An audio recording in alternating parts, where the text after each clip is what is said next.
Hello, everybody. Welcome back to Dissonant Waves. We are here. It's episode 193. You know how it be. Trix and Ritz are with me tonight. Hello. As per usual. Ritz seems to have some food on the brain. Trix always I've has just made food a on the good brain. roast. Actually, this is like the one time I don't want food on the brain. I spent 16 hours in a kitchen yesterday. Yeah, but Trix, if I passed you some of my roast, you would have it. I would have a bite of it, tell you it was good, and then be set. Yeah. Yeah, that's fair. If you have a high enough fever that we can fry an egg off of it, is that having food on the brain? That is, yeah, probably, yeah. I'd say so. You should boil my brain like cow brain and eat it. Make tacos out of my brain. I see. Anyway, I see. we've got a lot to talk about, so Yeah. we should probably actually get into it. Hey, banter That has to we happen. should. We gotta get some banter in there. But Yeah. to your point, for this episode, I chose the new, well, semi-new Doechii album, Alligator Bites Never Heal, the extended version that just came out. Ritz, you chose Fort Sensible by Tape Off and Death and Rebirth by Keratin. Yep. And Trix, you chose East Coast Low by The Unknowns. Yes. Someone, throw a dart. Where do we start? I guess let's start with the big album. That's like, you know, the big popular one out of all these with Doechii, because Yeah, that's what I was gonna say. I think I got some comments to say, some hot takes. Not large amounts in either of those, but we'll get it over and done with. It's probably why if anyone's clicking on this episode. Sure. Yeah. All right, Alligator Bites Never Heal. What I thought was going to be an album, but apparently it's just another mixtape. It's an album. They're just a mixtape from rapper at this level is not really a mixtape. It's just an album that they weren't convinced was a proper album, so they say mixtape to avoid all criticism. That's my take. So it came out last year, and then it came out again this year with one extra song, which is kind of silly, but whatever. Yep. It is now 20 songs long, featuring the hits like Denial is a River, Nissan Altima, and Anxiety, which, funny enough, I didn't know Anxiety was a Doechii song until we did this. I thought, maybe I thought it was anybody else. So I guess the big Can I thing say about- my piece about anxiety real quick? You can. Sure. Anxiety is almost knocked. Well, it's ruined going out in public for me because now I'm expecting to hear fucking somebody that I used to know everywhere, and like the intro of the song is exactly the same, and I'm like, oh fuck yeah, and then I get fucking ramshackled into hearing Anxiety instead, and like I'm dreading hearing the intro to somebody I used to know now almost. I can see how that Well, can come about. The case of it's exactly the same is a bit of an understatement. It's not a flip in the sense of they've completely remixed the instrumentation or anything like that. No, it is just the instrumental version of somebody that I used to know, and Doechii's rapping or whatever we're calling on to that. That's not to say as an insult. It's just that it's not really rapping the whole time. Over it. I think the concept of the song is that it was basically a bedroom demo, and it just kind of got released as that. It wasn't anything that was supposed to be seriously released. That's supposedly the context. Whether or not I trust all that. Yeah, she did like some of it, and then I guess it became popular enough on TikTok that she was asked to do like the whole thing. Yeah. And before people get mad at the whole, like, oh, what would Doechii think? Doechii does not give a shit. He's more than happy. He's more than happy for anybody to use his work. Should he have to give a shit? It's one of the most well-known songs of the 2010s. Yeah. Yeah, and he also is fine. receiving no money for it, regardless. I mean, yeah, that's not even like the concern for me. The concern for me is that it's part of the trend of like new version of old song that takes the song in a new direction, and it's like I don't want to hear the new one. I want to hear the old one. That's not a Yeah. new trend. That's a thing that's been around for a while. And again, when a lot of people go at having the go at the whole samples and stuff, and it's like, artists have been doing this for fucking decades. Now, Hell, the But- Doechii song is sampled. Exactly. yeah, it is a Doechii is a producer. Yes. It's a multi-instrumentalist, yes, but at first, as Doechii, it's production work, then his singing on it.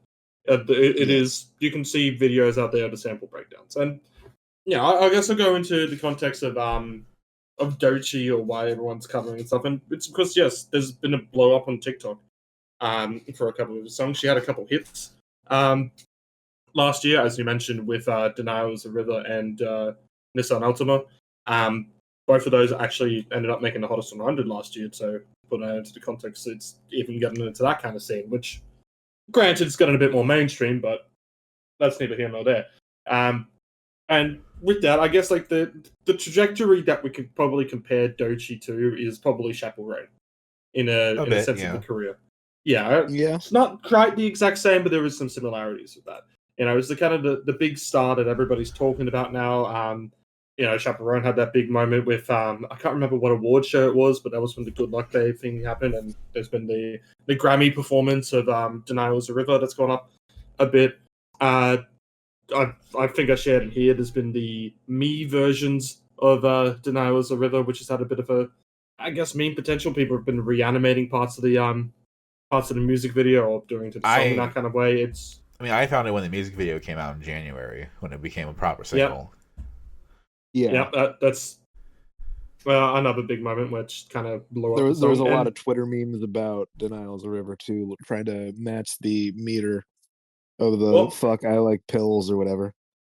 My introduction to Doechii was the Hottest 100 when it played. And that probably would have been a bit after the music video came out, so I could not fucking claim to be hipster or anything like this. Right. I would not. Yeah.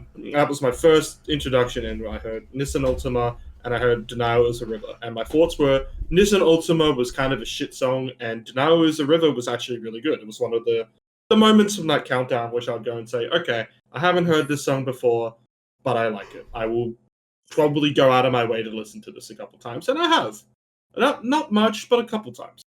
And I feel like that reflects my views on this mixtape, is that there are a lot of songs that I really just can't fucking care about. Oh, yeah. But there's a couple moments in it which are interesting. To put on the whole, after we've done the whole debate of anxiety and shit like that, yeah, no, I hate that song. It's Yeah. it goes for way too long. And Doechii, I originally, the first couple of times of hearing Denial is a River, I thought like, oh, does this song go for longer? Is there like a other version? And then I realized her strength is during short songs. Yeah. Because the longer it goes, it's just like there's just nothing else that song can do. That said, I don't necessarily like the song an amazing amount, but I don't hate it the same way I hate something like that new version of I'm Blue, for example. Oh yeah, Yeah. that's something fucking else. David Guetta deserves to be shot into the sun for that. So like For many other reasons too. sure. Yeah. There's a But that difference. alone is a good enough reason. Yeah. Like I can appreciate the idea of like, oh, I did a bit of this at one point and it became popular. People wanted to see the full version. I gave the fans what they wanted. I'm not mad about that. No. Oh no. I'm not going to compare it to I'm Blue because I'm sorry, the I'm Good Blue is what it actually is. Yeah. I'm not going to compare it to that because that is a case of nothing's changed really except for the lyrics on it, and it's dumb. It's really dumb. And at least with Anxiety, there's this case of like, one, it is not trying to do the exact same flow vocally or anything like that. Two, it doesn't seem like it was all written in 5 seconds. Sure. Yeah. So they're not really comparable in that kind of case. So my hatred of this song is not because I think it's lazy or anything like that. It's just that I really don't think it works for the style that Doechii can go for. I think this is just, it sounds low effort for her, but I don't truly believe that. If you get what I mean. I mean, Yeah, Yeah, it just seems like something that kind of like took off and was popular and was going to be popular no matter Yeah. what. She hit on something and then just had to fill in the blanks.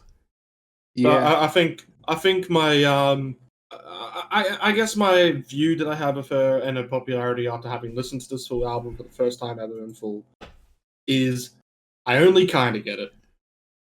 Yeah, unfortunately, I don't get it. Like, I feel like I remember like when we listened to Midnight's, and similar to that, it Yeah. starts off kind of strong. It kind of sets a vibe. I think Yeah. Stankapu kind of, at least sets kind of like, oh, you could expect something like this, and it's kind of dark and moody, and it's kind of like it's rapping, but it's kind of like setting the scene and kind of like introducing things, and then then the songs just kind of don't really hit that. No. It goes off in something No. completely different.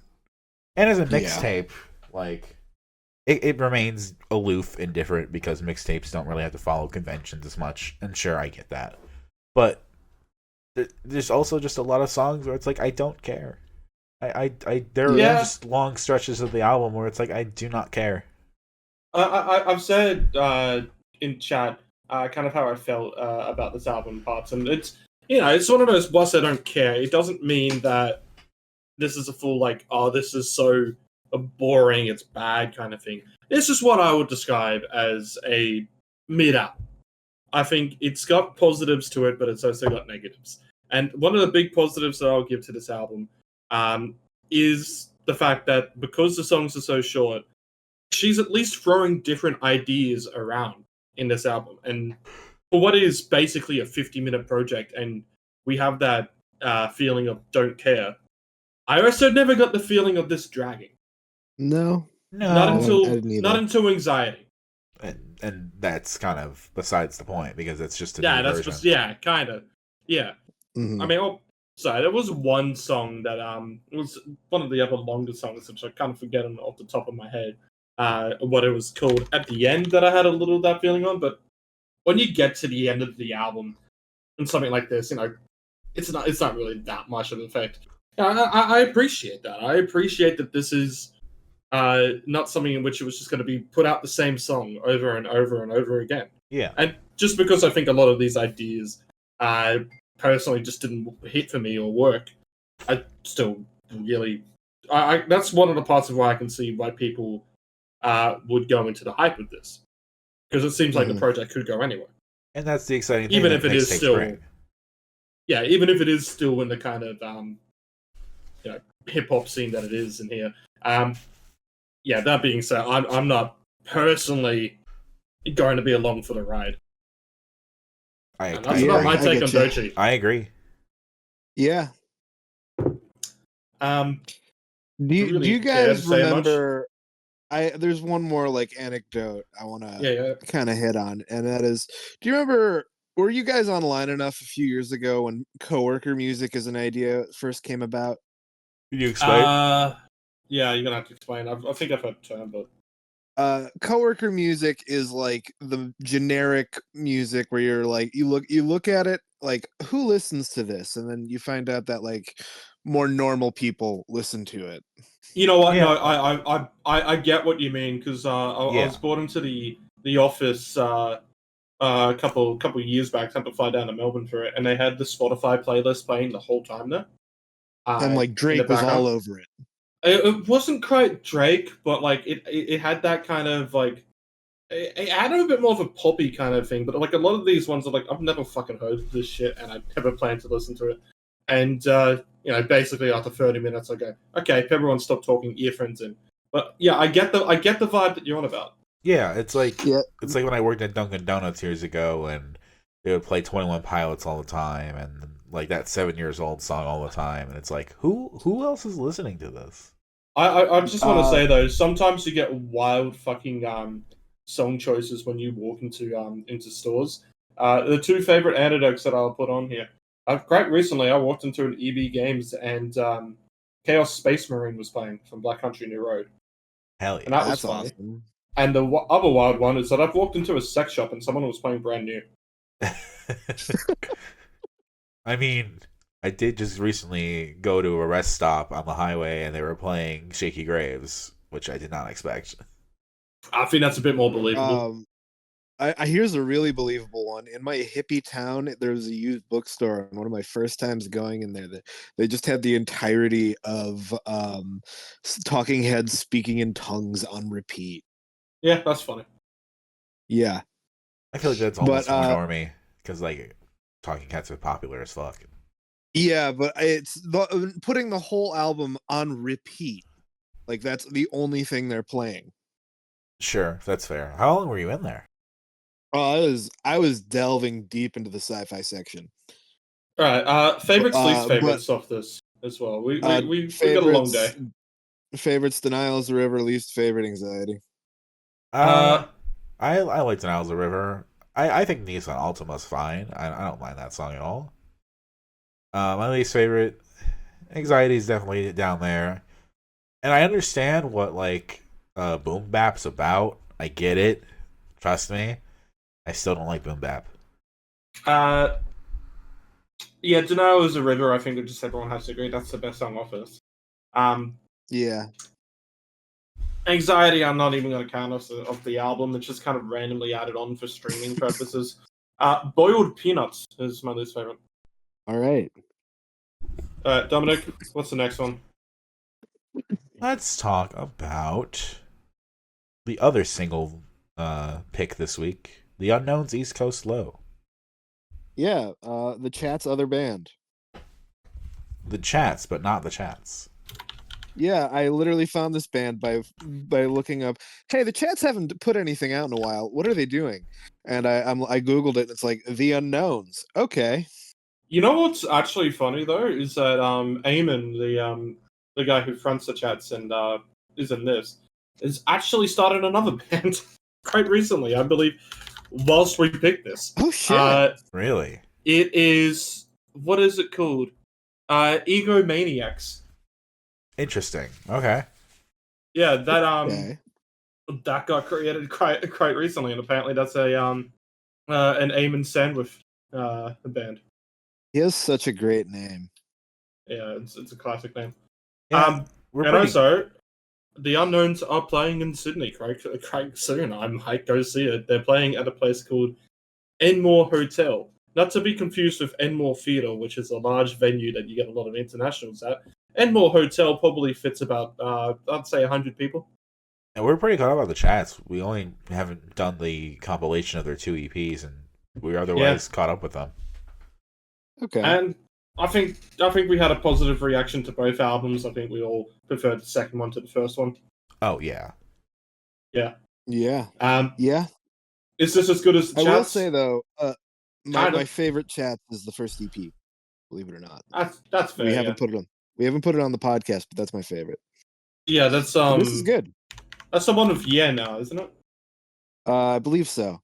Mom Stole My Darts is the track I mostly go back to. Yeah, because it's not the one with Smoko, it's the one with Yeah. Yeah, it opens up with Yena, and then Mom Stole My Darts. And Hey Now, Setsui, I think, is on that too. Funnily enough, like Get This In Ya, which has Smoko on it, is a good EP.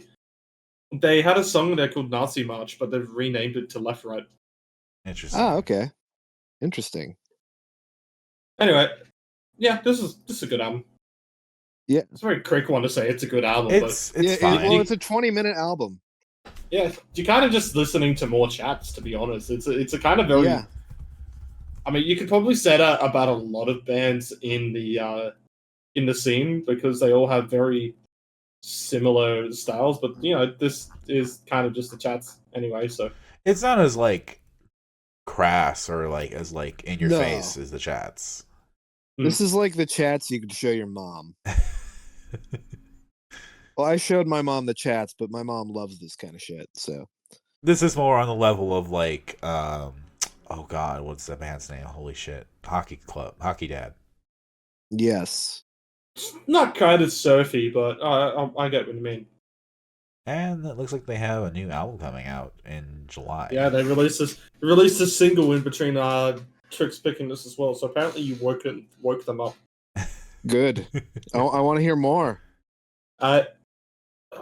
I don't know if there's really much to say about the album itself. To be honest. There's It's not like it's not a standout. It's like kind of like just like, hey, this exists, and it's just more chats if you want to listen to it. I'm I going to think say a it's- sentence that won't make sense to Ritz. But this is Foxborough hot tubs for the chats. I don't know if I go that far. Foxborough Hot Tubs has more of a defined like sense of purpose as a side band. I feel like That's fair. this is adjacent in a way, but it also just feels like it's just more chats and it just like it's just an out for more stuff. Yeah. Yeah, I think the beauty of it though is that when you see the chats are kind of a band that everybody in Australia knows at this point. Well, not directly everybody, but you get what I mean. And having a band that's this kind of under the radar means they can probably play a lot of those smaller venues kind of safely. That's fair. Yeah. That's really the only benefit I can see. I'm not sure if that's in their intention or anything with it, but the chats would not play Enmore Hotel. The chats would play. I wouldn't say they'd play Enmore Theatre without an international, but they would quite easily play Factory or Metro. So it's how they can get away with doing something a little bit cozier. Yeah. And I'm sure if they I respect that. If they threw some chat songs in the set, I don't think anyone would be upset. No. Well, assuming as I guess their set's probably only got 40 minutes of songs. No, never mind. Their other album goes for 31 minutes. Yeah. They got 50 minutes. They probably wouldn't even throw in a single chat song. They'd probably just play the unknowns. That's fair. You can do what you want. Yeah. Also I could also see them pulling out covers live. Yeah. Yeah, like this split screams a and band stuff. like, yeah, we're gonna throw a couple covers in. Looks like they have a cover of the Monster Mash. Oh, Fuck yeah. fuck yes. Oh, I yeah. think more bands need to cover the Monster Mash. Do the B-52s ever get around to it? I feel like that's a match made in heaven. God, I hope so, but probably not. I the other day I was talking with a coworker who was in Silver Linings Playbook, believe it or not. Okay. Random fun fact. But about how I'm sure I'm the only one, the only target audience for it, but I want the B-52s to cover the entirety of In the Aeroplane Over the Sea. No, I would listen to that. I would love that. I'm just trying to imagine it in my head, and there's like no way in hell it's not going to be cringe, but cringe in the right way. You know? Seaman stains the mountaintops. Yeah, like that. Yeah. I feel like he'd almost be going into like a Bob Dylan-esque kind of like cadence or something at some point. You know what? I reckon Ghost would work as a B-52 song. Yeah. Just imagine Two-Headed Boy Part 2. Oh yeah. We're having some fun right now, audience. Yeah, well, this is a good short little album. It's not really much else that you can talk about outside of hey, this exists. Give it a listen. It's in a very similar style to the reason why you would give it a spin. So it's kind of like, hey, you like the chats? Here's more chats. Can't really give any more of a review than that. I know it feels cheap to be done with the second stuff after 20 minutes, but it's kind of where we are. Yeah, and we gotta record another episode directly after this. That's a secret, Tricks. Shh. Nah, we don't give a fuck. But it's a cheese sandwich. Yeah. It's a nice mighty cheese sandwich. Maybe get some pepper jack on there or something. But yeah, I couldn't give you a single grilled highlight good from this, butter. but it's good. It's good. I'll try and see him live. It's good. Songs like Diana Crying, I think, were pretty good. I don't know. I'm trying to figure out if there's any super highlights, but Not really. Nah. all just kind of solid. It's good. I guess without having those kind of like, I want to say shock that the chats have, but it's not like in shock of offensive. It's kind of like just the way that certain things in the lyricism will stand out.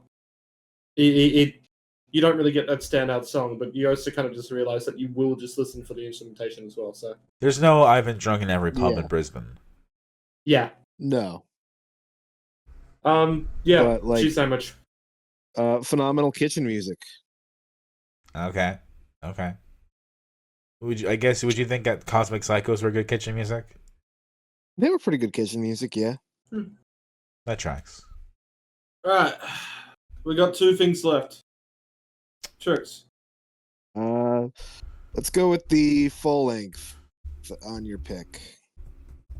All right, we're doing it the fun way. Tape Off, Fort Sensible. This is one of the albums. I can't remember what number it is. From Brisbane band Tape Off, which I have come to discover quite recently. And I picked up their album last time I was up in Brisbane, and I started listening to it. And I figured if I'm listening to it, may as well put it on the podcast. Now it's on here. They've been around a while, it seems Hell like. yeah. Yeah, they have been around for a while. I think for First EP maybe was nearly a 2010. decade. Yeah, even more. You guys want to know something interesting? It's only this EP is on YouTube Music. Oh. Wait, you said EP? It's an album. This album, and I was reading EP. That's my bad. No, you're good. And there's an EP from 2011, 2015. That's a single. I found another listing for Tape Off with a space that looks to have 2 of their other albums. They have their, Broadcast Park. yeah, Broadcast Park. Broadcast Park and Chipper. Yeah. Chipper Yeah, that's is them. not on Bandcamp. No, but it is on Spotify. And they misspelled Australia in Australia's most livable city on Yep. Chipper. Interesting. All right. Okay. So the introduction to this album, second last song, Paris, Texas, Sein was the lead single of this. Got number 6 in not the hottest 100, the top 100, the 4ZZZ countdown, which is basically if you get 10 people to vote for a song, you'll make it in. It's not the most watched countdown out there, but it was there before Hottest 100. It is what basically spawned it, and they're still doing it. So Tape Off You know what was, that a means, top 10. Dominic? What? We could get one of Ritz's albums or one of Ritz's songs in the You gotta get 10 people I to think vote I- for it. 4Z. Yeah, we know 10 10 was people. it's a bit of an understatement. Put that out there Okay. before you put it out there. Before you We can disappoint get you everyone. into the top 100 at least. Like we can get you at We could. 99. We could brigade it, maybe. Yes, but We just regardless, gotta enlist a few friends in Australia to help us get the word out. It's a wild countdown, just to put it away, because last year it actually had I guess this year when I did it, because it happened to New Year's Day, it had the most known winner in a while with Ammo and the Sniffers. You Should Not Be Doing That. Last year was a band with like 1,000 plays on their song with Square Tug's 1 Minute Love Song. The bands like Fran Japanis and it's like Wax would win it quite a bit. They're one of the bigger ones still, but like it's not exactly the way to tell what is a big hit, but it is a way to tell what's loved in Brisbane. Okay. Okay. That is basically all the context I got going into this album. Yeah. Discuss. I thought this was pretty cool. I This like is pretty this. good. There was some Me fucking too. banger lines on this album. On the Verge of Flat Earthers is great. Crying on the On the kitchen Verge bench. has my best fucking outro with the I am a 70s PowerPoint slide presentation. I am yelling God, abuse yes. at the volunteer referee. I am suing you for the dent in my luxury 4-door sedan. It was giving like some of the other like what's the word I'm looking for? Your Viagra Boys, your post rock, post punk that we've been doing. Yeah. In a sense, I think this is also it's an album that also feels very Australian. Yeah. Like, I don't think there's a Yeah. more Brisbane song out there than Paris, Texas, Queensland. Because No, there's no way either of you two knew what the fuck Red Hill is. No. no. I'm guessing And that the song is- is a take on the movie Paris, Texas, but I could be wrong. It is also kind of just a popular saying going around this time is, describing a location as going like Paris, Texas, and then whatever shithole you live in. I'll see if I can get the fucking lyrics up to Paris, Texas Korean Sign as well, because there's some good lines in I'm there. pulling The them. opener, yeah. Sunny Siggy's singlet. So that's about as Right far now, as okay. it goes where Tricks can find it relatable. I feel like that's just describing a lot of the gay scene Yeah. that I see in Chicago. The lyrics that they have on this one is a little wrong. It says 40 shots you scored, Alfie Langer once wore. It's footy shorts you scored, Alfie Langer once worn. Alfie Langer was a famous Queensland rugby league player. I love when someone's just doing it just based off what they hear. Mm. And then saying Yeah, it's the that's right lyrics. what they've done. This is another one of the classic. He came from overseas. No, it wasn't he came from overseas. It was supposed to be like he came from Logan Lee, and they've gone like they've done it as he came from overseas. Mhm. That's fucking fair. That's funny. Logan Lee is like West Brisbane basically. Yeah. See if I can fucking find the Speak some fucking Phil. I'm gonna go see if I can find the lyrics. I've got the CD. It should be in here. The lyrics for Paris, Texas are at least on Bandcamp. That's the only one. Okay. No, they do not have lyrics on this, which I think is kind of disappointing. Because there are a lot of classics in there. They're trying to remember them from the top of your head. Is annoying to do. I know Flat Earthers talks a lot about just being pissed off by people. That's probably why Tricks loves it. Yeah, I deal with a lot of people at work. I have to answer the phone while I'm cooking now, and That's annoying. that it is. And most of it is just like, "Hey, what time do you close?" I'm like, "Look at the fucking website, dude." Well, the YouTube video does have lyrics onto it. Okay. I just see people. I can't see a curve. First among equals is what we deserve. I don't see forces. No stress, no strain. People make choices, and I'm on a plane. And then the chorus is just "I'm on top of the world." It has a kind of like an old Tony Hawk kind of vibe to it. Yeah, You know? yeah. This whole the whole album does. In a sense, but I also feel like a lot of songs kind of just quite naturally go into different directions while still fitting the flow of the album. Yeah. It's an album that, compared to Doechii, but also compared to like the Unknowns, feels complete. Feels like a full effort. And in a sense, when you're like this much older than the other bands, you kind of should have that advantage. Yes. Yeah. But I also, I think it just speaks to like the spread that we have this week. Like if any other band just had a full album in comparison, I feel like it'd feel kind of the same. It just stands out a little bit more because of it. Yeah. Yeah, but I feel like this is genuinely an album that will hold up by the end of the year because it's just got a lot of those memorable moments that happen on it. You know, you talk about crying on the kitchen bench, which is one of the more somber moments that happen instrumentally, and that's compared to the opener, which is probably I'd say the most lo-fi song on this, even if it's not really that lo-fi. Right. And granted, this album's not hi-fi. The production budget was not big on this. It sounds pretty good for that. It's Yeah. It's an album that I like. It's one of those classic things like, oh, I think the second half is stronger than the first half, yada yada yada. Those kinds of like little quibbles that I guess are worth mentioning, but like I don't know, it's just a pretty solid album altogether. I don't like love it, but it's just good. Yeah, I feel like I definitely enjoy this a lot more than you two do, just because I guess the actual like true Aussie vibe that this has on it kind of probably speaks to me a lot more than you two would. It's not really like that commercial. We compare it to the Chats. The Chats have a bit more of a commercialized Aussie vibe going on with them.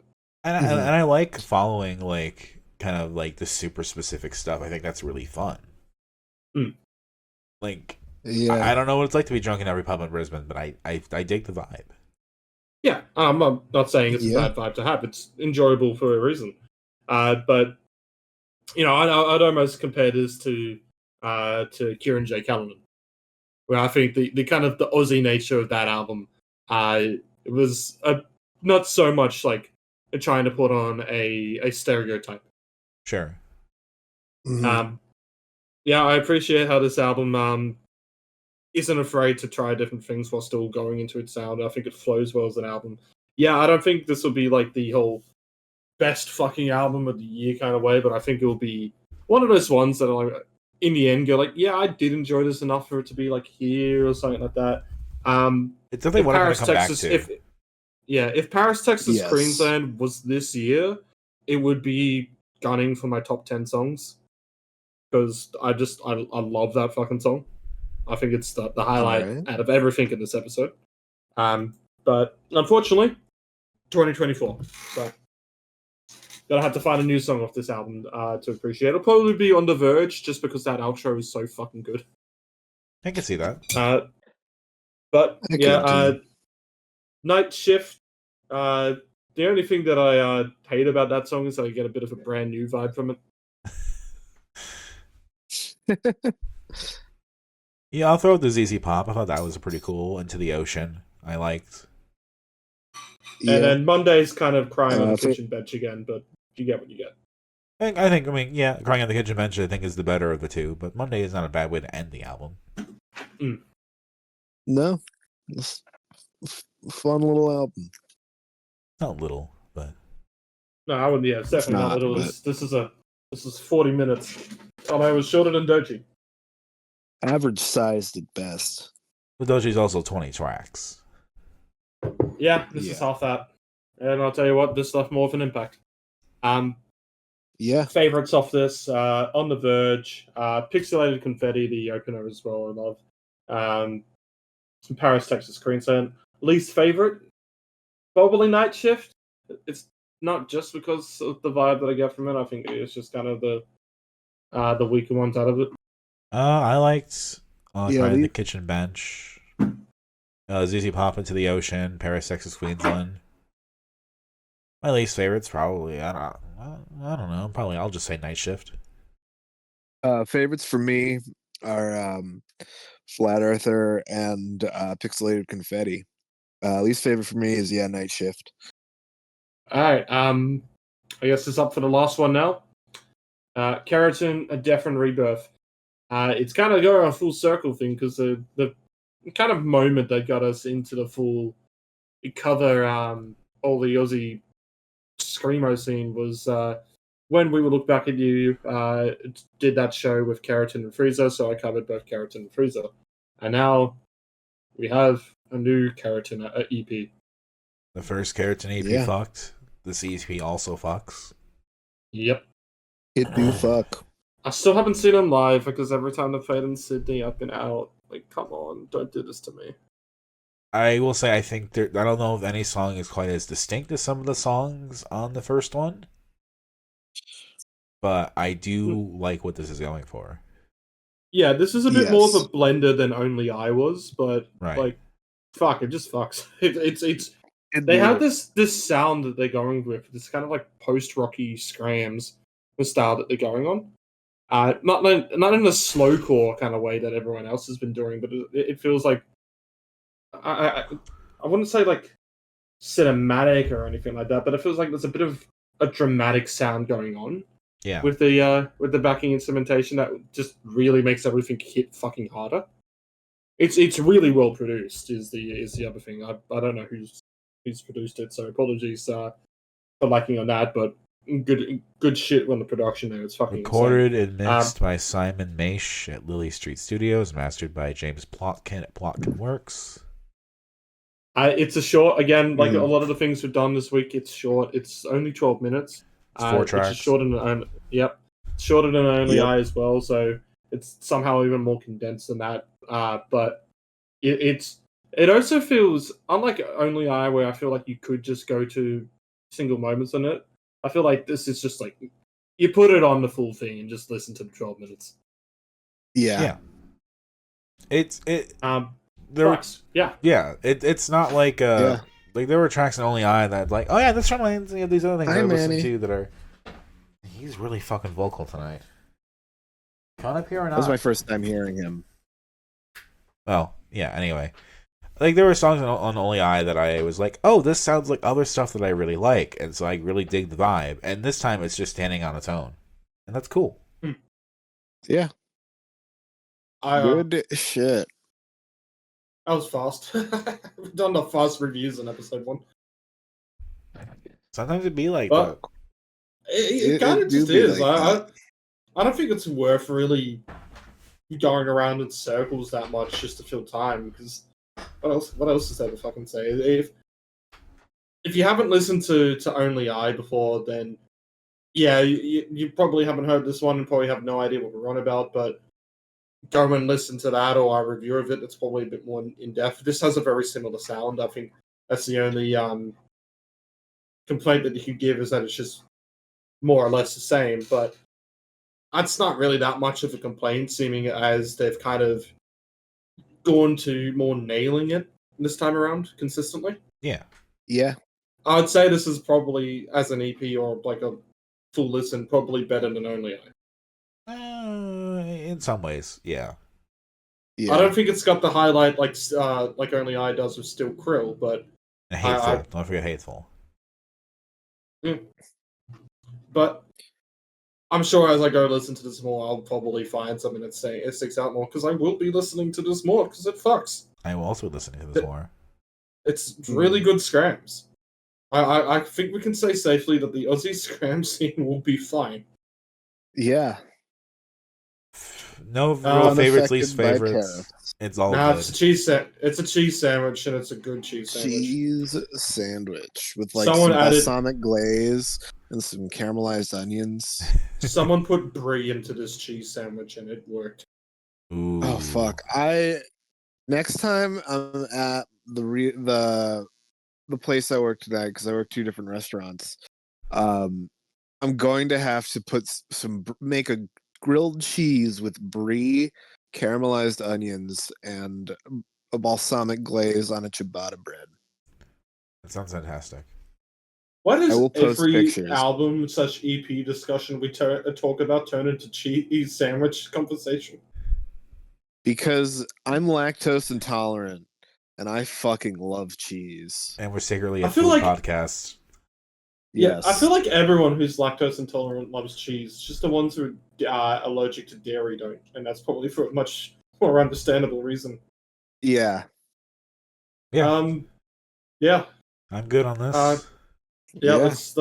Let's get into rankings, and I feel like we're probably going to be very very similar. I might have some slight differences, but least favorite for me is Doechii, then the Unknowns, and I'm going to put Keratin just because I think Tape Off being longer kind of gets at the tiebreaker in that case. Yeah. I agree, but I might switch Keratin and Tape Off, because I think the Keratin EP is pretty high quality across, and Tape Off is really good, but there's that short, sweet burst that kind of has an advantage for me. Yeah. I'll agree with Domino. Doechii, The Unknowns, Tape Off, and Keratin at the top. Well, I could have done Keratin number 1 and gotten a universal number 1, but I didn't. Oh well. Yeah. All right. So that does it, I guess, in a sense. Our next episode, we'll be talking about Raccoon City's Fugue, a split between Doris and Muss Sein. That was Ritz's picks. I picked JPEGMafia as All My Heroes Are Cornballs. Yes. And Trix picked Wu-Tang, Enter the 36 Chambers, Enter the Wu-Tang 36 Chambers, whatever you want to fucking call it. Yeah. Enter the Wu-Tang, the 36 Chambers. Yeah. And because we're recording a lot in this session, you can find our stuff in the description potentially. I don't fucking know. No one's emailed me with suggestions of my Bandcamp, so I'm going to assume no one's been clicking. And that's fair. But there are socials and things in the links below. Follow us and do stuff if you wish. We'll be here anyway. Yeah. All right. That'll do it for us then. It's only been Mwah. 49 minutes, but that's totally fine. Have a That's great a night. short episode. That's how it be. I don't think it'd be like it is, but it do. Everything is as it is. Nothing more, nothing less. How strange it is to be anything at all. We talked more about the Minecraft movie. Yeah. And don't forget to send me those files also. Yeah, I gotta do that. Alright, let's do episode 2. Bye-bye. Okay. All right.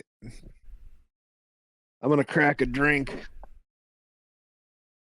I think part of the problem is that I was so focused on listening to the stuff for this week that Yeah. my thoughts on tape off got pushed off a little bit.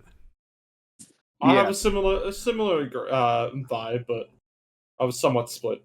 Shall we start episode 2? Yeah. Get a drink? Yeah, I got my bevy. Episode 194. Let's get it going. All right. Hello, everybody, and welcome to episode 194 of Dissonant Waves. My name is Dominic. Ritz and Tricks are here, and we're back. Oh, we never left. We've been here for a full week. No. We've been recording this we've been whole here. time. Here for a full week. I'm so tired. It's like we're doing like one of those Beach Boys things where we're just in the studio the entire week recording nonstop. Yeah. Dominic has not let either of us leave for the full week. He has truly put the Dom in Dominic. Hey, we got to make Dom Emo a thing, you know? Yeah, that's true. Yeah. Speaking of emo, what are we covering this week? Well, it's a bit of emo, a bit of rap and hip hop. I chose JPEGMafia's All My Heroes Are Yes. Cornballs. Trix chose Wu-Tang Clan's Enter the Wu-Tang 36 Chambers, the expanded edition. And Ritz, you chose Doris, and this was Sein, Split, and Fugue by Raccoon City. Yes. I have the least to say about the Doris EP, so let's start there. All right. Doris SMC. So Doris, we've covered them since Birthday Cards. They got a new EP out. It's Split. They've done a Split before with Freezer. Now they've done one with SMC, which this is actually their first releases now. They did a tour on the back of this. That is basically the context for this. I think you're wrong for having the least to say about this, because I think this is really good of a split. I compare this to when Homer's Ware did that collaboration with Record Setter for the reason of I also think that the better half of this split is from the artist that I didn't know coming into it. Oh, I actually agree. I think Sein's I do too. tracks are really cool. And don't get me wrong, I still like Doris's tracks of this, same as I did with Homer's Ware. It's just that SMC or Sein, however I would pronounce it, they cooked. Yeah. Yeah. The kind of more, it feels like a more nostalgic emo sound going on to this. As a friend kind of said, you know, it's got more of a 90s vibe going on with their two tracks, but it just it has a really good way of conveying the emotions of the tracks when in its performances. Now the production, is a bit rough around the edges, you can tell on it, but it doesn't stop. I mean, The intent of the track coming through.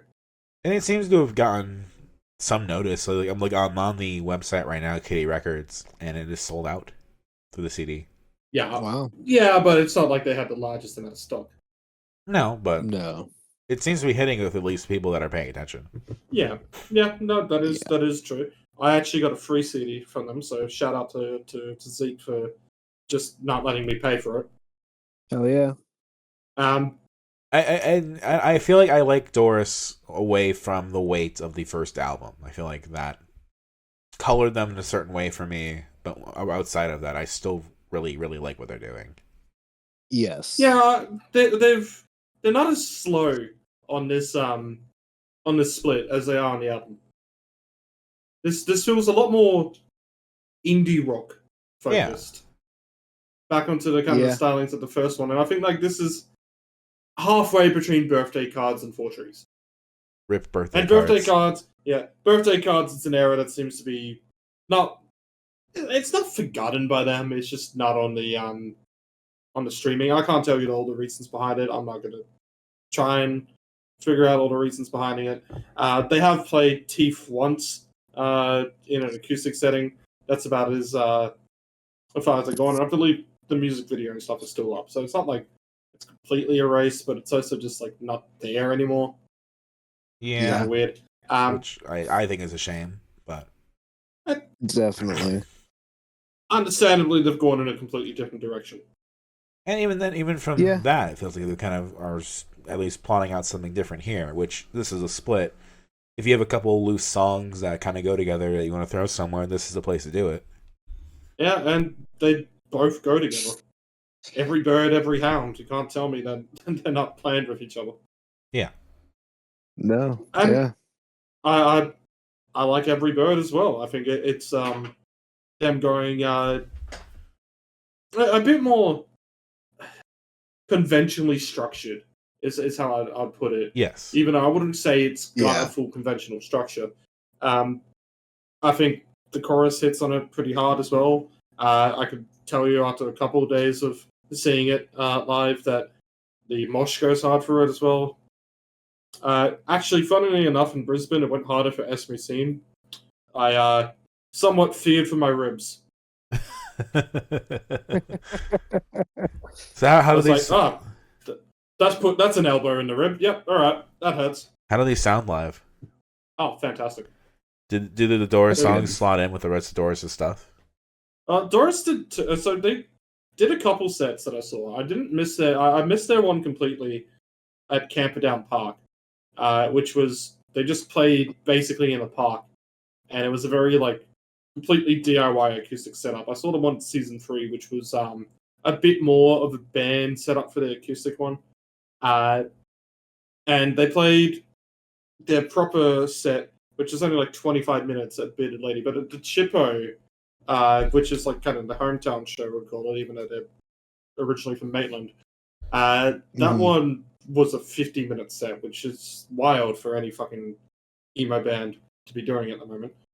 And that wildly had the horse race and Kryn added into it, which I think was That's the first cool. times they've ever played them live as a band. Interesting. Okay. It's pretty tight. I mean, it's about as you can expect. It sounds very similar live. There isn't really much changes to song structures. Yeah. Yeah. I like the split. I think I prefer it to the Keratin one, to be honest. I think I prefer the Keratin one a little bit, but I do like this. Yeah. Favorites They're both is pretty good. favorite good. is Parting Shot and Every Bird. Least favorite, probably Every Hound, but it's not like it's a bad song either. No Yeah. least favorites. I liked it all. Yeah, no really favorites. I liked it all. I do want to give a particular shout out to Parting Shot. Parting Shot was really good. Yeah. Alright, All right. next pick. Where shall we go next? How about the one that I have the least to say about? Trix's pick. Okay. Okay. Yeah, Enter the Wu-Tang, 36 Chambers. Kind of the the album that defined the East Coast hip hop sound in the early 90s. The first album by Wu-Tang Clan Yes. that pioneered the entire style, the entire like everything about it. Yeah. My take is just that I just didn't personally enjoy it. I This think is not a style of hip hop that I've really ever been big into. There was no hate that I'm putting out into this album. I'll point that out. I absolutely respect its legacy.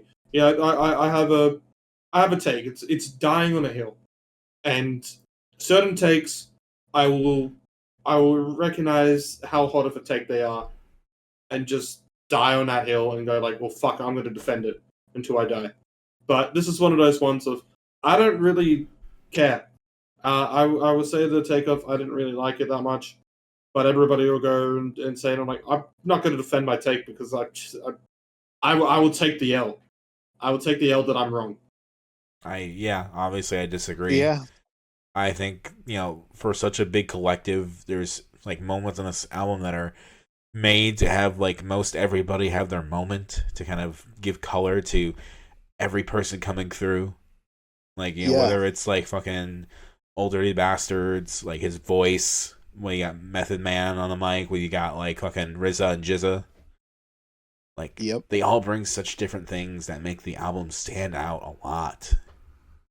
They do. Like, there are also just like tracks on here that are just all-time classics. Like fucking Cream. That's such a fucking ethereal, kind of like almost otherworldly like beat. There's nothing like that. Not even on the record is anything really like that. And from memory, Cream is the big song of this. Yeah. I mean, Bring the Ruckus is also pretty big. Shame's pretty big. Protect Your Neck. The classic, Wu-Tang Clan Ain't Nothing to Fuck With, which has been a chant for ages. If you haven't heard of that, then welcome to your first day of sentience. Yes. And the way they bring it together in the last track too, or at least what normally is the last track, if not for the extended stuff. Yep. So the cool thing about the extended stuff that we listen to, like there's like an acapella version of Cream, and it's really weird to hear their cadence and like the beats that they're going for with the raps, because like they don't sound like normal. No, they don't. They are so syncopated to the beat that without the beat there, it's like, wow, that is fucking. That's intense. It is.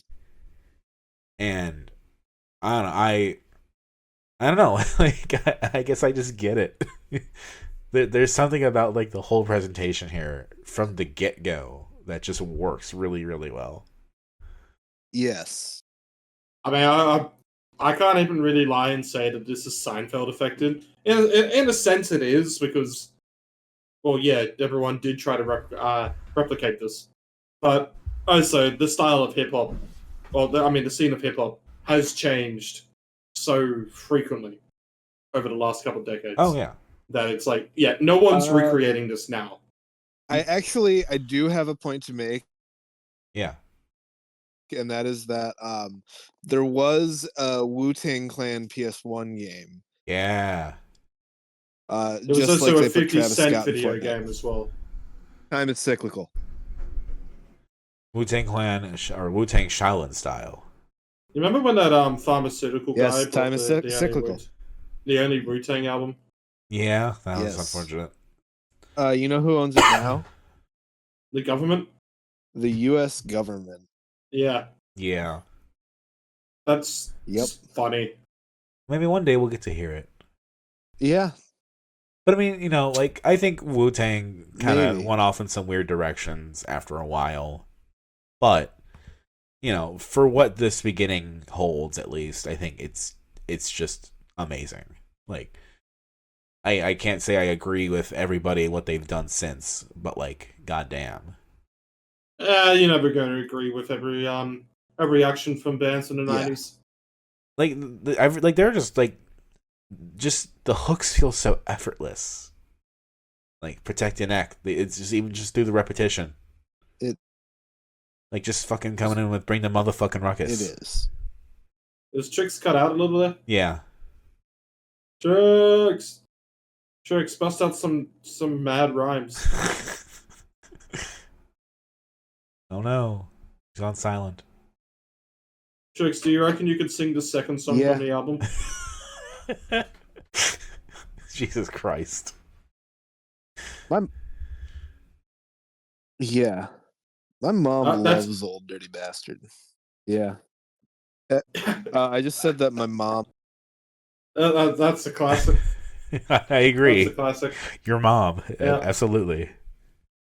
Doing your mom. That's a true hip hop song. Wow, Old Dirty Bastard definitely died young. Whilst Tricks is there, we got filler. I do like the start of this album. I'll put that up. the song that I'm too white to say the title of, I think is probably actually the highlight of this album. Shame. Yeah. Yeah. Like, yes, they were doing stuff before this, and like this is kind of when everything kind of came together for them. But like, it's essentially just lo-fi hip hop in a way. Like at a time when that wasn't like electrics. Like it wasn't kind of a thing, and like kind of doing sampling and doing kind of what lo-fi and bedroom pop is now was kind of the norm in a sense. But like this is just like, if this was coming out now, it would still be a big deal. Yeah. Because it's the dream of like, hey, you could just get some like tape players, or you could just go on Ableton and just do it, and if you're good, it'll work. And then that's a bit overselling it maybe now, but that's just what it feels like. Yeah, definitely. I also love the interview parts, just like getting a chance to know them, and like little skits. Like skits don't always work, but like it just feels like getting a chance to know them better. And like the things that they do have on here are interesting. Definitely.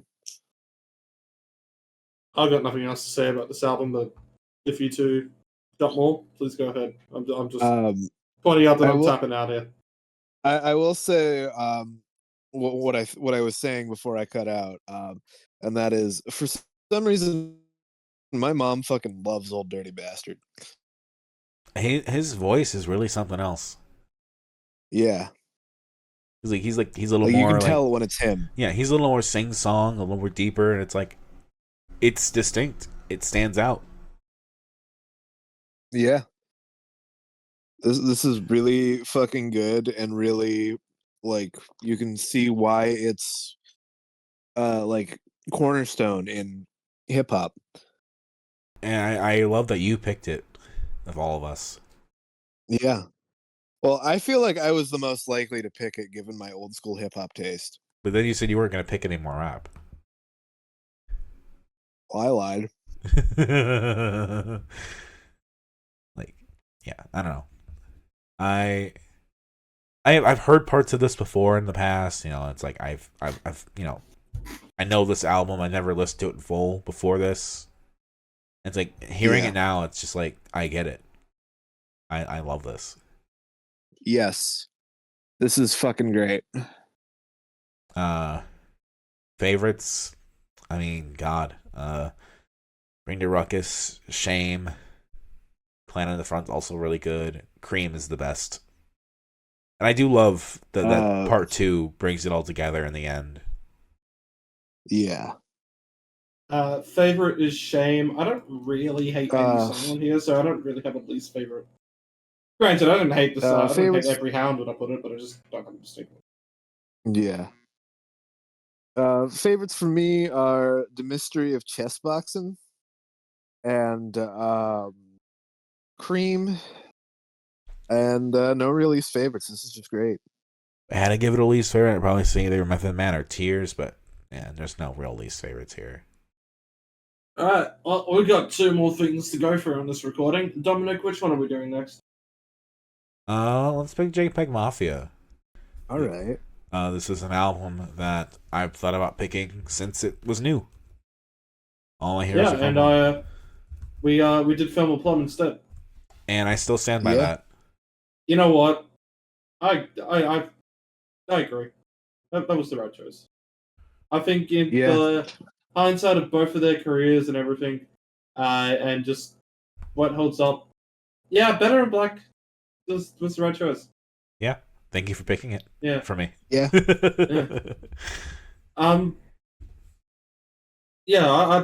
I think this is one of those periods of when you go into an artist and go like, the production here is great, but you just kind of prefer other albums.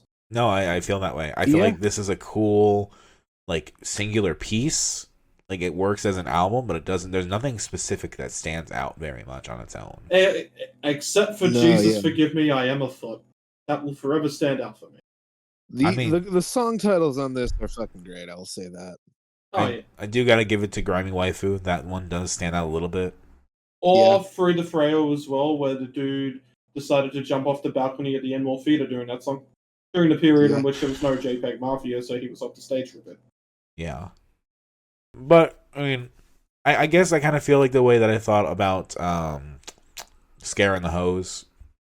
And I feel like, to me, that it's kind of similar. Like, I still really like JPEG, but there are just certain aspects of his discography where I'm like, yeah, I can just appreciate this for like a macro level. The micro level doesn't really come into play as much. So I might have been wrong of it being free to frail when a person jumped off the balcony. It's been a while. I think it might have been when someone just came on to dance during free to frail. It's been a couple of years. Yeah. It was a good concert. Buzzy Lee actually opened up for JPEG at that concert, who features on this album, and I'm pretty sure she's like Steven Spielberg's daughter. Buzzy Lee? Yeah. Oh, look, it is. Yeah. Yeah. That's funny. Which is, yeah, I don't really care for Buzzy Lee's like work. It's not as bad as Gracie Abrams. No. I think Buzzy Lee deserves to exist more than that Nepo baby does. I mean, she's out here doing music. Her brother Max is out there making video games. It is what it is. Yep. I mean, I guess I can't be mad that the daughter of Steven Spielberg's on a JPEGMafia record. That means that Spielberg has probably listened to JPEGMafia. And I love that. Yeah. Hey Dad, can you listen to my friend's work? Yeah, sure. What's it called? Jesus forgive me, I am a thought. Oh, Keenan versus Kel, I remember that show. This should be good. No. What the hell is a waifu? It's still a good album, and I love JPEG's production on it. But Oh, yeah. it's just like, what would you go back to? And then the albums that surround this is Veteran and LP. And they're both just stronger up. Oh, they're so much better. Oh, yeah. This is... at the time, this was great. Because it was basically just a follow-up to Veteran. But now, in hindsight, it's like, this is the songs that just weren't on Veteran. I do want to go back to Black Ben Carson at some point, for sure. Yeah. But That's the one that I think has, I just killed a cop, now I'm horny, which samples the shooting of a cop. like I said, I want to get back to Black Ben Carson at some point. Yeah. I think there are just so many moments in JPEG's discography that I am just like here for, like stuff on EPs and LP, and when we did Veteran, like I still think about I can't wait till Morrissey dies. Just what a fucking classic. Yeah. Or my thoughts on NeoGaf dying. Or even going into the last JPEG one that we covered, which was the crossover with Danny Brown, which I thought was an absolutely fantastic collab album. Yeah, I wasn't really big on that, but I do like Kingdom Hearts Key quite a bit. I do want to check out the newest stuff though. Like there's a new EP even from when we were last talking about JPEG. And funnily enough, I saw JPEG at a festival last month, in which I made the partner have to sit through a JPEG set, and I think that's what lost a. I kind of had to sit through Veronica's set in response to that. I don't think she liked JPEGMafia at all. That's fair, but hey, the new EP is also with Flume, so. Yeah, I know. Flume EP. Apparently, it's mid. That's what I've heard. Ooh, but that's never stopped us before. It is not. Oh, it has. We have plumbed some depths on this podcast. And funny enough, both Flume and Buzzy Lee are on the new "I Lay Down My Life for You" as well. All right. Which again means that Buzzy Lee continues to work with JPEG. So. Yep. With Dental Curry as well, I'm pretty sure. And Vince Staples. Yep. I mean, she's got a lovely voice. It makes sense. You know, you get a featured singer on there. Yeah, well, some might have a bit of a leg up, but at least it's not like the only reason that they stick around is because they've had a leg up. Or when you got talent, hopefully you get a chance to display that talent. Yeah. I just am going to always find it very funny the idea that Spielberg has possibly heard half of his tracks. Yeah. Yeah, in short, I feel like this is one that if we covered it in 2019, was probably the time to cover it, just because the rest of just JPEG now and the context of him it's just more interesting. And if we had this without having heard Veteran or anything at that time, I think we'd all be a bit more positive to this. And we're not negative to this. No. This still holds up in a way, but it just doesn't hold up in comparison to the rest of his work. Like I feel like if we go, what's the least favorite out of LP, Scaring the Hose, Veteran, and All My Heroes Are Cornballs? It's All My Heroes Are Cornballs for me personally. I would say probably, yeah. Yeah. And that's a pretty good album to be your worst. I still was not the biggest fan of Scaring the Hose, but like even then, there's something different about it that I can at least appreciate. Plus, I feel like that is a really good album just because the what's the word I'm looking for? The chemistry between Danny Brown and JPEG just feels so fucking natural. Plus, them both having their both distinct rapping styles. I do love the cover album art for this album, though. Yeah, there is yes, 2 different ones, I believe. There's I need to get what the other one is because I have it on downloaded, which is him wearing a kind of like a headpiece, whilst the original is a beautiful just sitting down in a blanket kind of thing or something, whatever. Very seductive, but like Yeah. very almost backroomsy because of the way it's shot.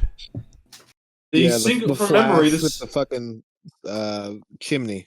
Yeah, because Jesus Forgive Me was the single, and from memory that was an even more seductive single art. Yep, there it is. A bit more of the chest exposed, just for your pleasure there, Dominic. The nip is showing. Uploaded it. Yeah, I've uploaded it just for you, Dominic.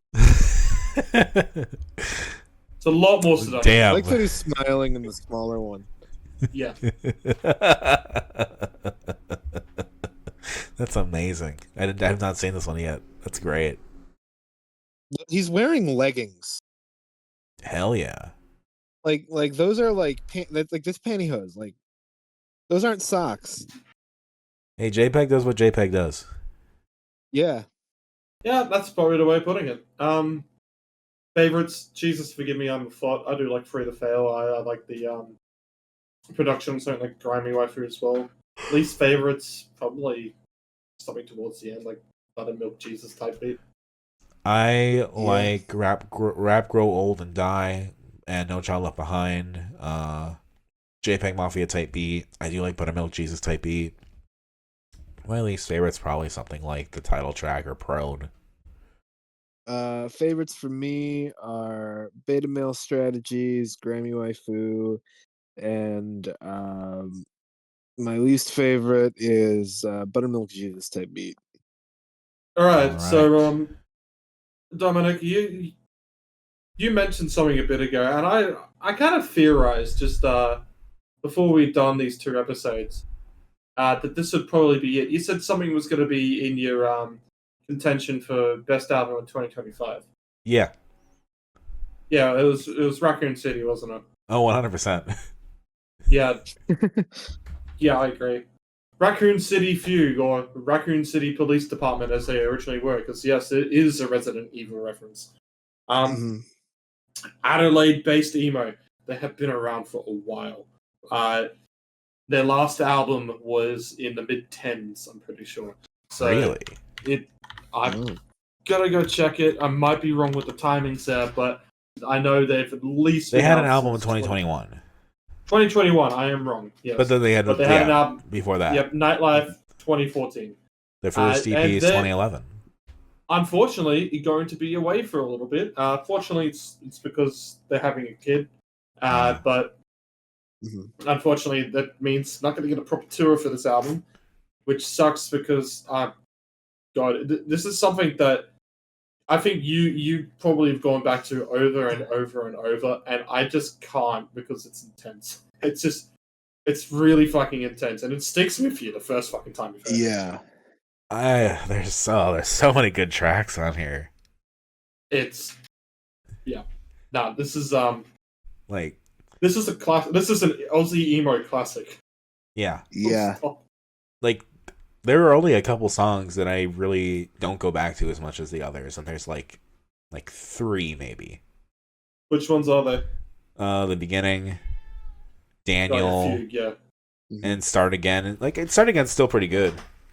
Oh. I mean, that break bit of silence into waiting for an alternate ending. What an actual like fucking start to an album. Oh yeah. Yeah.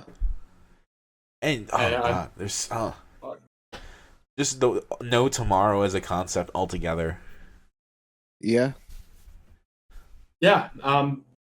So this has like it is in a sense like kind of screamer albums that I've been focusing on a lot, but it's also just so much more than that. There is a I guess the whole scene going back from the day that kind of formed on a lot of different sounds and stuff. And Raccoon City, they've been around for a while. They've had their own sound, and I feel like there's more recent bands that I've heard that kind of wouldn't exist if it wasn't for this band. Interesting. And yeah, you listen to this, yeah, it's got that, but it's got those elements of like post-punk happening in there as well. It's not slow in the sense of like I would call this slowcore or anything like that, but it also feels like it doesn't need to rush itself to be intense. It just is kind of naturally intense. I mean, there's Tomorrow is a slow song. Yeah, there's elements of saxophone in this album as well. That just happens like atonal, like fucked up sax too. Yeah. And yeah, it's one of those you put it on, just make sure you have fucking 40 minutes to spare because you don't really want to turn it off. And like even if you're not as into some songs, there is probably going to be a part of that song that still sticks with you. Yeah. Like, like Keyboard of the Lamb wasn't sold for me until the very end. Where then it comes in with that like fucking just like build up in that choral moment, like, oh god. Yeah. Just shouting, "Do you all feel as empty as I do, and yet I cannot change a thing?" I feel like the performances on this as well were just fucking rock solid. Absolutely. I would struggle to find a single moment when they put a foot wrong in the production or the performances. There is a moment, I think is in No Tomorrow, where it feels like the drums are fucking up a little bit, but it also creates the illusion of like the drums are fighting against the beat and kind of going backwards in a way. So it gets a little trippy. So like, I don't know, I appreciate that. I think that's a cool little texture. Yeah. Good and stuff. Dom Emo, the nickname I created for you, it holds true again. Even the stuff that's not email, like I just like the beginning of Destroy the Map. He's like, is that cunt watching TikTok? Cunt.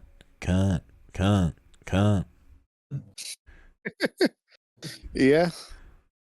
Like the fact that I think like the actual somber song is like one of my lesser favorite parts of this is kind of an accomplishment. Like Daniel's cool, but there's so much catharsis and letting go on the other songs that I don't need it this much. It's I'm not exactly like speechless or anything like that, but it's hard to sometimes put a lot of this into words just because of. Catharsis is probably the best way of putting it into anything because it's intense. That's the simple way. I'm going around in circles explaining it, but that's just how it is. It's not in that case of like, oh, this is too heavy either, because it's not. This isn't some deathcore shit that we found. No, it is actually still quite accessible. It's just like even on like the other song, they just find ways that you don't expect to become like memorable or that stick with you. Like there's like those couple lines where he starts singing on No Tomorrow, and it's like, oh wow, fantastic. There's a bit of that in Waiting for an Alternate Ending as well. Yeah. Also, Waiting for That Alternate, has Waiting for an Alternate Ending has some- that like mid 2000s like radio friendly emo vibe to it too. a little bit, but like I wouldn't really call it that still.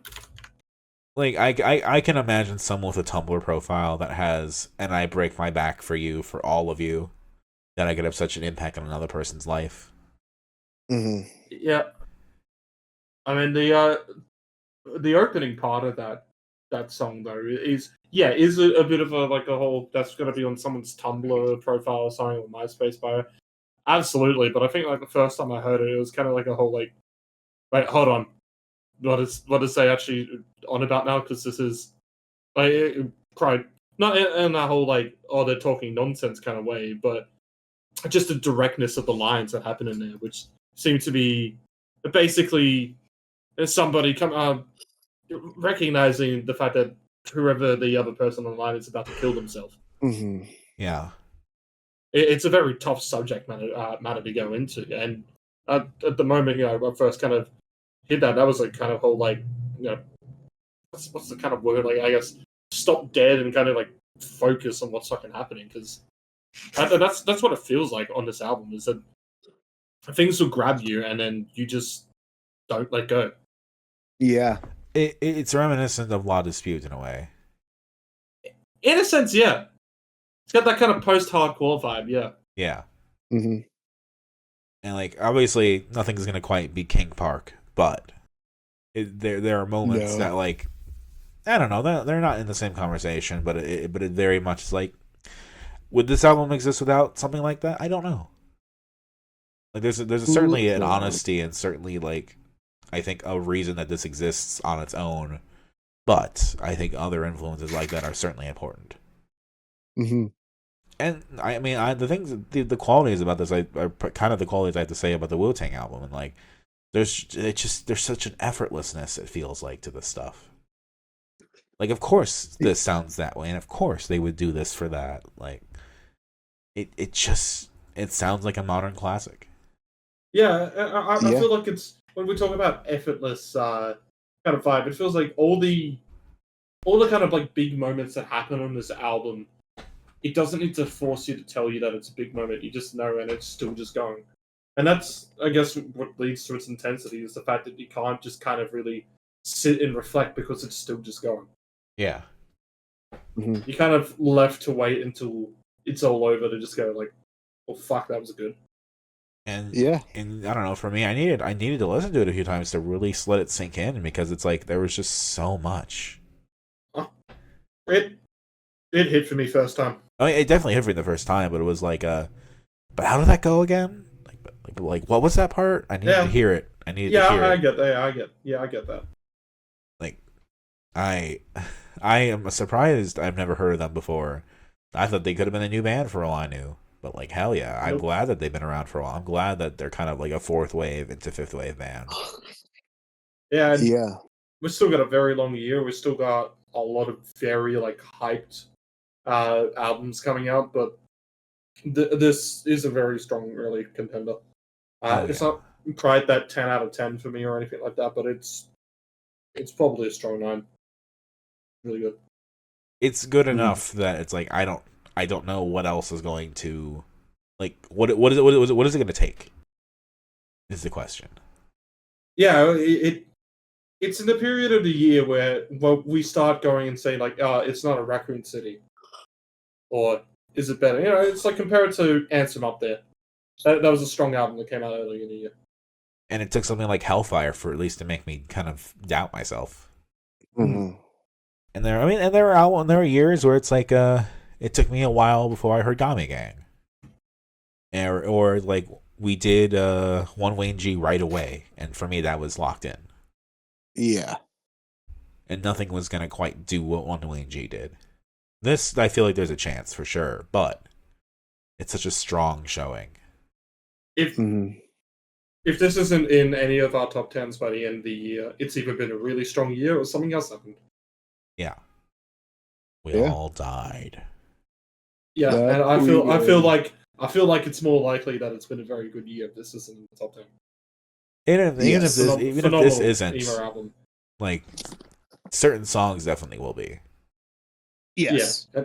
This is straight up in the what I'd call the current wave of fuzzy emo, and we're basing it out of time periods because this is, in a sense, a fourth wave band, but we'll say the albums in that time period.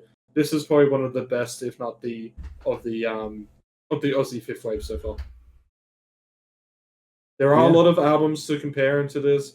Like I liked Four Trees a lot, but we can also compare with other ones like Bigger Boot, which all have different styles. Yes. But yeah, this will be talking up there. And I can definitely see this album art being on a vinyl somewhere.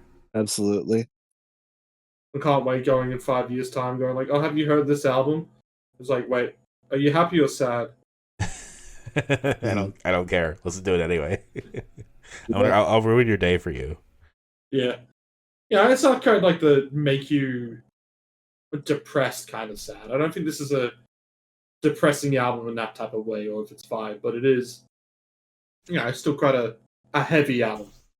Yes. It's just funny to me that when I was on vacation, I listened to like everything that we had picked out except for this. And it's only when I got back that I started listening to this. I'm like, oh fuck, this should have been the one I was blasting the entire time. Yes. Favorites: Breakbit of Silence, Waiting for an Alternate Ending. Yeah, I agree. If I had to give at least favorites to Daniel, I really like Waiting for an Alternate Ending. I really like No Tomorrow. We Saw the Swallows Gather in the Sky. Keeper of the Lamp. Least favorites, Daniel. Favorites: Keeper of the Lamp, Destroy the Map. Least favorite, Daniel. all right. No, I'll do the rankings first off. It's a tough one between third and fourth for me because just it is for me. Maybe I'm becoming my dad and just hate hip hop now. Fourth, I'm going to put Wu-Tang just because that's my personal opinion. Everybody can fucking fight me later. Third, I'm going to put JPEG just because I'm a bit more accustomed to JPEG. That's a bit more my style. Number two, I'm going to do the Doris Sein or Sein, however you pronounce it. Split. And number one's Raccoon City's Fugue. I will put JPEG at the bottom. Then Doris and Sein. And then, like, any other week, I feel like Wu-Tang would take it. But Raccoon City is just that fucking good. Okay. We'll go. I'm gonna throw JPEG at the bottom. And then I'm going to do Fugue, Raccoon City, and then Doris, and then number one I'll do Wu-Tang. Okay. Boo, I want my universal number one. Boo. Everyone boo this girl. Well, we all make our choices. But that's okay. So, and speaking of choices, what are we choosing next time? Which will be 2 weeks because I'm out next week. We'll figure something out. Tricks will figure something out. Yes. I don't know what yet. We'll talk about it later when we're both not yearning for sleep. Oh, not tired. Yes. Yeah, that's fair. That is fair. We've been recording for a couple hours now. But I will go first. I have a poker hand. I have 5 EPs that we're going to listen to. Okay. And I'll play the first card. And it is the 4 split between Aren't We Amphibians Awake But Still in Bed, California Cousins, and Your Arms in My Cocoon. That came out in January. That was an early EP for us to consider. The second one I'm going to point to is the Your Arms in My Cocoon Start Today sessions. And here's the thing. Right. On Spotify, there are all 4 tracks. Bandcamp only has 3 of the 4 tracks. So if you can get all 4 and listen to all 4, that is preferable. And, you know, this is initially what I was starting with. I'm like, this is really short. What else can we throw on here? And, you know, I was like, well, another band that we've talked about quite a bit but haven't fully covered yet is Hey, I Love You. So we're going to go back to that. And we're going to do the first EP, which is either like a crying emoji face or PSS USSP. Yep. And Yeah, that's not super long either. So I'm like, well, we could also throw in the Friends from Hell little EP they threw out a couple years ago too. Friend Group from Hell. The single basically with a Yeah. B-side. Just kind of these floating singles that don't exist anywhere else on any other albums or anything. And so, there's 4 now, and I was like, another EP I was considering, and one that we should just cover because it seems to have a really important place for whatever reason in the scene, is the previous band from Hey I Love You, Rookie Card, has an EP called For Ryan. Okay. And this is another one that on Bandcamp is much more expanded and much more complete than the Spotify version is. But that's the 5th one. Overall, it's probably either equal to or still less than Doechii. Chicks, I'll let you pick next. Okay. I had a bit of a weird thing happen to me this week, and I've been listening to a few new albums that I feel like capture the breadth of my emotions this week, and we're just gonna go through them, and that is Phone Boy's Heartbreak Designer. Ooh, Phone Boy. Viagra Boys, Viagra Boys. And Pigs, Death Hilarious.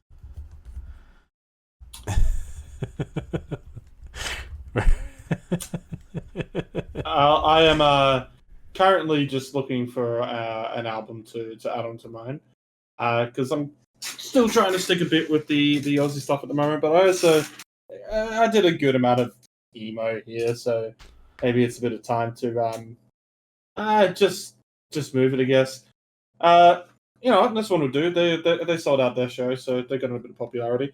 All right, so to start it off with an EP, gonna do it with Red Hill, since we talked about Red Hill quite recently, with their EP Where's Randy, and for an album, Floodlights Underneath. It's not really any context into this. This is kind of some picks, and I'm just like, hey, I've listened to a song or something that I enjoy, so we'll get the full thing and listen. All right. Could work out, could be absolute shit. Yeah, you just gotta give it a shot. Yeah, that's how I do it. So All we right. got a flush of EPs from Domino, a couple albums from me, and a couple albums from Ritz. EP and an album. Probably goes for about an hour in total on my side. And Tricks, I feel like Mine's yours the longest. Yes, the most to listen to here. This is going to be a bursting at the seams episode. Hopefully, we don't do too many of these in a row.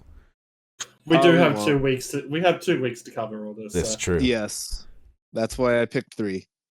And once again, that's Phone Boys, Heartbreak Designer, Viagra Boys, Viagra Boys, however you want to separate that.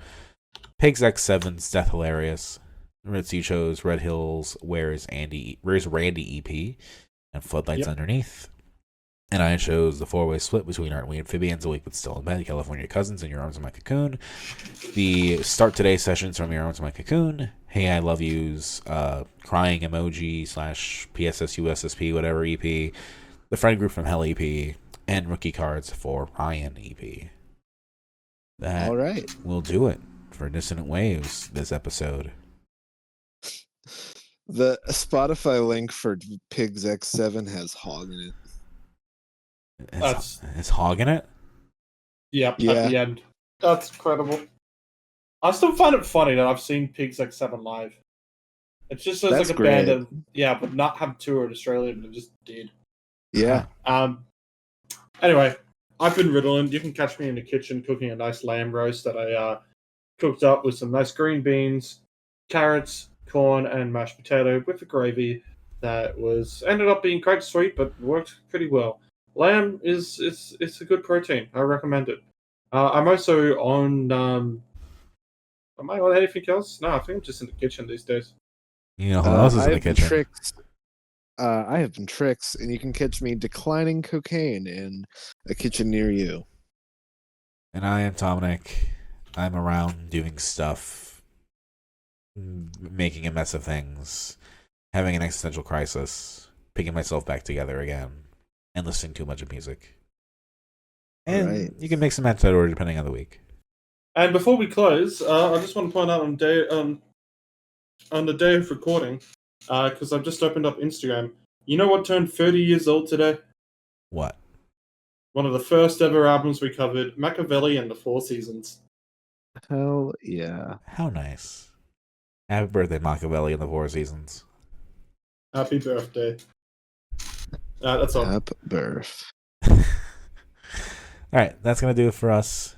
And Bye-bye. I think I'll announce a surprise now. I'm going to release this as one episode, but call it 2 episodes. Yep, that's how we go. Okay. Yeah. All right. Honestly, I figured this would happen.